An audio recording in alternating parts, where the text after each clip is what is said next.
Hey everybody, and welcome back to my 2024 into 2025 edition of my top 100 board games of all time. Today I'll be covering game 70 up to number 61, and I have a massive 4 new games to the list on this portion of the video. Now before we get started on the games, I want to give a shout out to the show's sponsor, KIENDA.co.uk, who are my go-to online retailer, and if you use the link in the show notes or the QR code, then you can get 5% off your first order. Additionally, be sure to check out my new game THALAMUS and send me an email if you want to secure yourself a copy.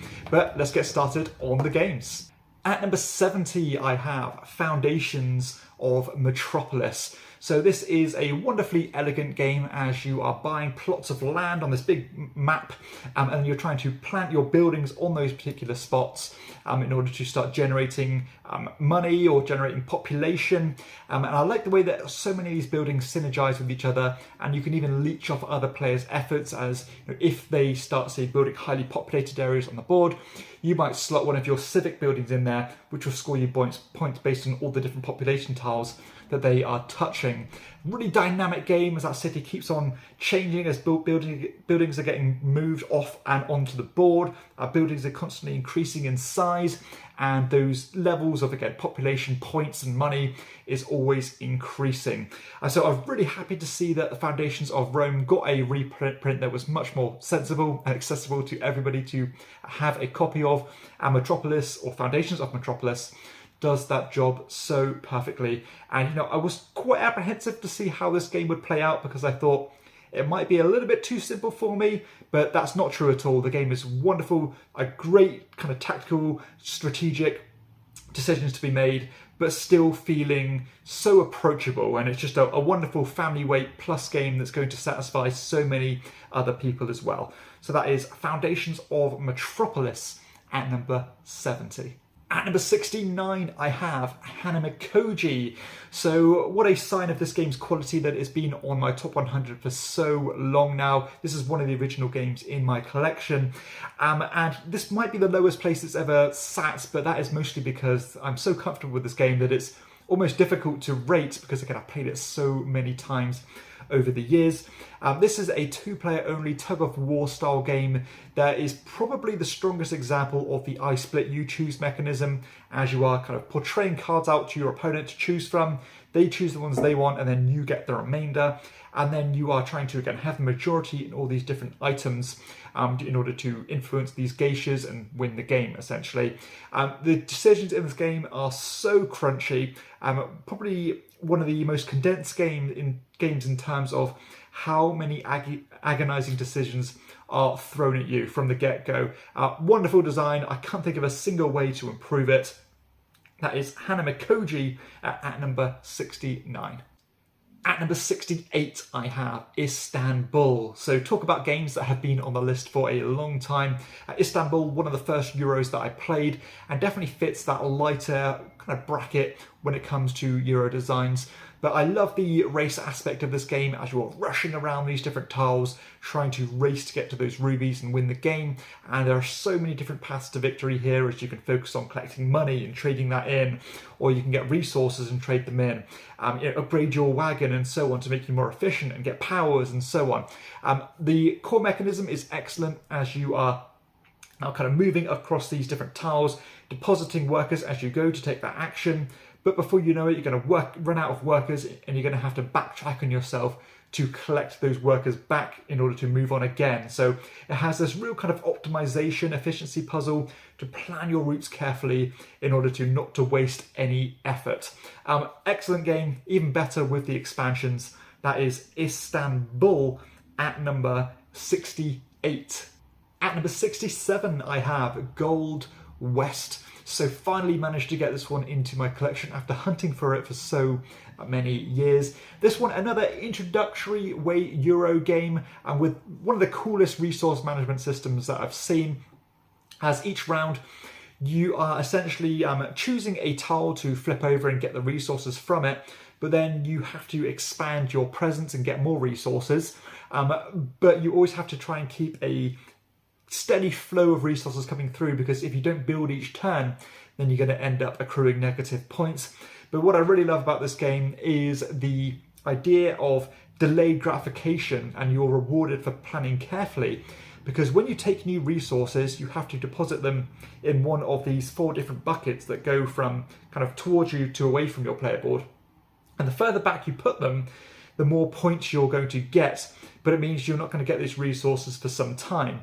And then at the start of your future turns, you have to kind of choose one of these bowls and deposit 1 resources as you go in kind of a Mancala system, and whatever is remaining is what you have to play with. And as you can imagine, as turns go by, you start to rack up these resources and can have big turns to build lots on the board, to go across these tracks, and even unlock endgame scoring through this little matrix system, which is really cool.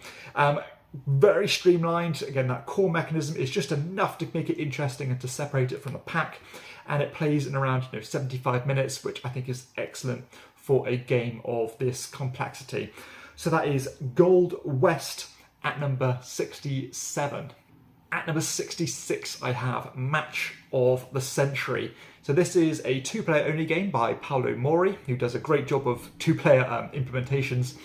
This one is a card-driven game that simulates a chess series. So it's quite a weird theme, but it's weird how the game manages to bring forth the feelings of chess so accurately. So this one, you have a deck of cards, or hand of cards, and you're using those cards to participate in a tug-of-war system. Now, again, the higher card will win the particular round, but there are ways to boost that through placing these pawns. And I suppose the twist on this one is that you are often encouraged to lose particular games in order to get some quite powerful abilities which will set you up for the future. So this really is a game of attrition, a game where you are forced to plan strategically and sometimes sacrifice the present in order to win the greater game, as you have to kind of very carefully manage your fatigue system, where if you keep winning games, then you're going to go down this separate track, which will mean you're drawing fewer cards. It means you're having fewer pawns to play with, and so on. So again, a game where you need to know when to throw the particular round in order to set yourself up for the future. So delicately balanced, impressively so, and a very nuanced game as well that continues to impress me with how this game managed to come into fruition and to be executed so well. So that is Match of the Century at number 66. At number 65, I have Katarenga, which is another chess variant, believe it or not, but this one is much more typical with a chess game, as you have, your square board and your pieces. This one, all the pieces are the same, and the objective is to try and get 2 of your pieces over to your opponent's side. But the twist in this game is that these pieces will move depending on the space that they are stood on. So, for example, the yellow spaces will let you move diagonally as far as you can get, or until you hit another yellow space. The red ones let you go in straight lines, and so on. So I like how dynamic the board state is, where you can plan several turns ahead and factoring in where your opponent might go and what their potential next moves could be. And these styles of abstract games are much more to my taste because, with a standard game of chess, there are so many variables that you can look several turns ahead. This one, you can look a few turns ahead, but not be paralysed by the sheer amount of options. And it's so brisk, super quick, only takes around 15 minutes to play. And the tensions feel, the tension of the game just feels a little bit more muted to a standard game of chess, because it just feels a little bit more breezy and a bit more fun, to be honest. And it really has been a home run with me. So that is Katarenga at number 65. At number 64, I have Pergamon. So this is a relatively lightweight Euro game, as you are trying to collect these ancient artifacts and display them by chaining them together, and they'll start generating you victory points. And if you do a really impressive display, they can even generate you victory points in future turns as well, but each round the value of that display decreases as the spectators are getting a bit bored of it. It kind of simulates that. But my favourite thing about this game is the money system. As each round, there's going to be a number of coins up for grabs, but the players aren't going to know exactly what that is, but they've got a fairly rough idea. And then you're going to be placing your meeples or your pawns on this track to show how many coins from those bags you are willing to take. So you can go really early and get your first pick from the bag, while you know there's still going to be money in there, but maybe settle for fewer coins than you could have got. Or you can be really greedy and go to the back of the queue, get yourself a whole load of money, but bearing in mind that a lot of the money could have dried up by the time it gets to you and there isn't enough to go around. So I love that conundrum, and the fact that it also plays into the initiative value, which is a very important factor in this game when it comes to getting the items that you want. Again, a wonderful little blend of mechanisms, and that money mechanism is just the standout feature, and I'd love to see it used more in other games. But seeing it in Pergamon is just a really fun game, and a nice way to introduce Euro mechanisms to somebody who maybe hasn't played many Euro games. So that is Pergamon at number 64. At number 63, I have Kraftwagen. Now, this is a game about trying to manufacture cars and sell them off to the ideal customer based on their wants and needs. And you're also getting involved in this little race system where if you travel faster, you'll get some more points. Good degree of engine building as well, as you can get these unique powers and so on. But my favourite thing is the mechanism where you are trying to get the perfect car for the perfect customer. So for example, some might say, well, I want the fastest car. So then you're trying to make them the faster car. But if somebody makes the car as fast as yours, but undercuts you in terms of the pricing, then of course the customer is going to go to the cheapest car. So sometimes it's quite nice to try and get yourself the monopoly on something so that you can set the prices as high as you like, because the customer is going to buy it anyway. But you cannot really let your opponents do that, because you need to be keeping up with them so that you can undercut them and get the points for yourself. Very succinct game, nice and tidy design, only around an hour to play. And this one has actually been reprinted recently, so I'd be interested to see what the changes are. But another game that I'm surprised didn't really take off, because it hits so many kind of ticking points of what a great Euro should be. Easy to play, but some good decisions. So that is Kraftwagen at number 63. At number 62, I have Rapido, also known as Escape. Now, this is my favourite push your luck game by Rainer Knizia.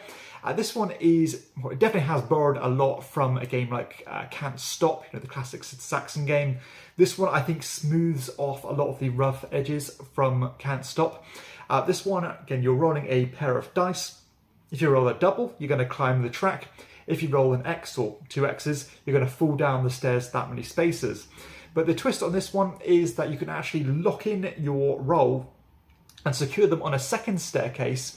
And as long as your dice are there, by the time it gets back to you, you're going to move that many spaces. But of course, other players have the potential to kick you off by rolling a higher number and going on a lower spot on that staircase than you.